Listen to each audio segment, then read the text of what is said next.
Hello students, welcome to Padho engineering. तो आज के क्लास में हम सीखेंगे introduction to machine learning. Yes, so last की क्लास में हमने देख लिया था कि कंटेंट क्या होते हैं मशीन लर्निंग के और हम क्या क्या कवर करेंगे, कौन कौन से टॉपिक्स कवर करेंगे इस सिलेबस में। Okay, so let's start with introduction to machine learning.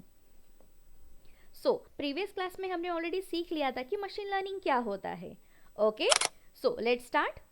So, machine learning is a field of artificial intelligence that enables computer to learn and improve from experiences.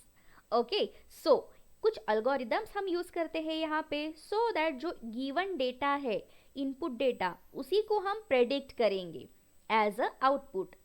Okay, next, it involves developing algorithms and statistical models that allow system to perform specific task effectively. Yes, जैसे कि मैंने पहले ही बताया है कि यहाँ पे बहुत सारे algorithms यूज होते हैं, various types of algorithms use होते हैं सो दैट जो हम प्रेडिक्शन करेंगे, जो रिजल्ट हम प्रेडिक्ट करेंगे वो इजीली फाइंड आउट हो। सो यहाँ पे मैंने बहुत शॉर्ट में दिया है। तो अब हम देखते हैं कि हमने प्रीवियस क्लास में क्या पढ़ा था। ओके, सो थोड़ा वो रिवाइज कर लेते हैं। Machine learning is a type of artificial intelligence. Okay, so artificial intelligence ये कोर है, that is ये हम बोल सकते हैं कि कंप्लीट एक स्ट्रक्चर है। तो उसमें हम फिर मशीन लर्निंग के एल्गोरिथम्स यूज करते हैं। ओके, फिर मशीन लर्निंग में भी आता है deep learning, that is deep learning it is a part of machine learning, हम ऐसे बोल सकते हैं बिकॉज डीप लर्निंग के जो एल्गोरिथम्स है वो हम मशीन लर्निंग में यूज करते हैं। ओके, और सबसे स्मॉल पार्ट है that is generative AI. So generative AI तो ये तो काफी यूजफुल है और सबको इसके बारे में पता है कि it is artificial intelligence tool, है ना। सो जनरेटिव एआई ये smallest part of artificial intelligence होता है। दैट मीन्स कि सब जो मशीन लर्निंग के कॉन्सेप्ट्स है वो हम यूज करते हैं एआई में। यस, ओके, सो इससे क्या होता है, एक बेटर वर्जन क्रिएट होता है artificial intelligence plus machine learning. Let's take an example कि यहाँ पे कुछ इमेजेस दिए हैं। ओके, और इसमें से हमें प्रेडिक्ट करना है कि कैट की कौन सी इमेज है। सो कैसे करेंगे, गिवन डेटा तो हमारे पास है ऑलरेडी, है ना, बट उसमें से फिर हमें कुछ एल्गोरिथम्स यूज करने होंगे और फिर प्रेडिक्ट करना होगा कि it is actually a cat, dog और एनीथिंग एल्स। ओके, समझ में आ रहा है। So this is nothing but a machine learning. तो पूरा कॉन्सेप्ट समझने के लिए आप ये वीडियो देख सकते हैं। Okay, so next is applications of machine learning. जैसे कि आपने वीडियो देख ही लिया था तो उसमें भी हमने बहुत सारे एप्लीकेशंस देखे थे मशीन लर्निंग के। Okay, so first is image recognition. So machine learning के एल्गोरिदम्स यूज होते हैं क्लासिफिकेशन के लिए। ओके, जैसे कि कोई ऑब्जेक्ट हमें दिया है as a input, okay, and we have to find it out कि रियल ऑब्जेक्ट हमारा आउटपुट में क्या आएगा। ओके, सो ये क्लासिफाई करने के लिए, डिटेक्ट करने के लिए, जो फेसेस है या कोई ऑब्जेक्ट के ऑपरेशंस परफॉर्म करने के लिए इमेज रिकॉग्निशन यूज होता है, that is machine learning use होता है। Okay, next is natural language processing. ML powers language translation, text generation and sentiment analysis in various applications. So what is mean by sentiment? कि जो text है उसके through emotions find out करना। Okay, सो ये भी करता है machine learning. Okay, by using NLP, natural language processing. Language translation का भी काम कर सकता है। टेक्स्ट जनरेशन, हम कोई भी इनपुट अगर देते हैं तो उसके अकॉर्डिंग टेक्स्ट जनरेशन कर देता है एंड इमोशंस फाइंड आउट भी कर सकता है। Then predictive analytics. ML model can forecast future trends, behavior and outcome based on historical data. Means what कि जो भी हमारे पास डेटा है, इनपुट डेटा है या फिर ऑलरेडी प्रेजेंट डेटा है, उसके अकॉर्डिंग यहाँ पे एनालिसिस चलती है by using machine learning algorithms. Okay, and फिर प्रिडिक्शन होता है कि हाँ दिस इज करेक्ट और रॉन्ग, ये फ्रॉड है या रियल है, ट्रू है या फिर फॉल्स है। ओके, ये जस्ट एग्जाम्पल्स थे। Next is personalisation. ML algorithm provide personalized recommendation for product, content and experiences. Obviously ये हमें सबको पता है, जैसे Amazon है, Flipkart है या फिर हमारे social media that is Facebook, Instagram, जैसी हमारी सर्च हिस्ट्री होती है अकॉर्डिंग टू दैट वैसे ही हमें रिकमेंड होते हैं कोई भी प्रोडक्ट हो या कोर्सेस हो या फिर कोई भी ऑनलाइन शॉपिंग प्रोडक्ट हो। लेट्स से एन एग्जांपल, अगर मुझे एक लैपटॉप लेना है तो मैं अमेज़ॉन पे सर्च करूँगी। ओके, अगर मैं परचेस करती हूँ तो फिर भी मुझे उसके बाद भी बहुत सारे products, variety of product same laptop के शो होंगे। ओके, ऐसा ही नहीं कि वही लैपटॉप के शो होंगे, नहीं। तो related to laptop, that is mobile भी शो हो सकते हैं, laptop accessories, mobile accessories, so ये रिकमेंड होंगे। Okay, so that is nothing but a machine learning algorithms. Next is challenges in machine learning. So हर एक चीज़ के प्रोज एंड कॉन्स होते ही है ना। मशीन लर्निंग के बहुत सारे यूजेस है। ओके, तो हम थोड़े से चैलेंजेस भी देख लेते हैं, है ना। So first is designing and tuning complex ML models requires significant expertise and computational resources.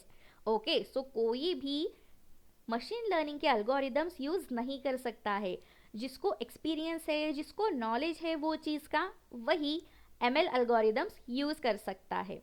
Okay, next, many ML models are black boxes making it difficult to explain their decision making process. Okay, so कुछ कुछ जो models है, algorithms है machine learning के, वो just like अ black box.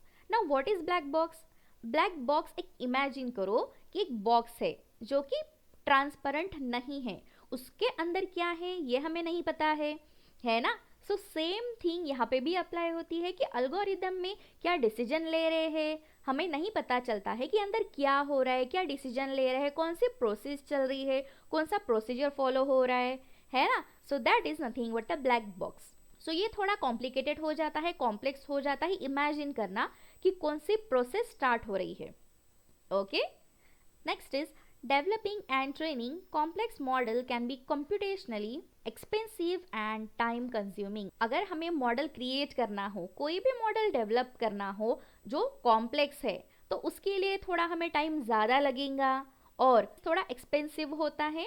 So ये कुछ challenges थे मशीन लर्निंग के। आई होप आपको समझ में आ गए होंगे। Okay, next is types of machine learning. ये बहुत ही इम्पॉर्टेंट टॉपिक है। क्यों? क्योंकि पूरी की पूरी मशीन लर्निंग का सिलेबस इन्हीं पे डिपेंड है।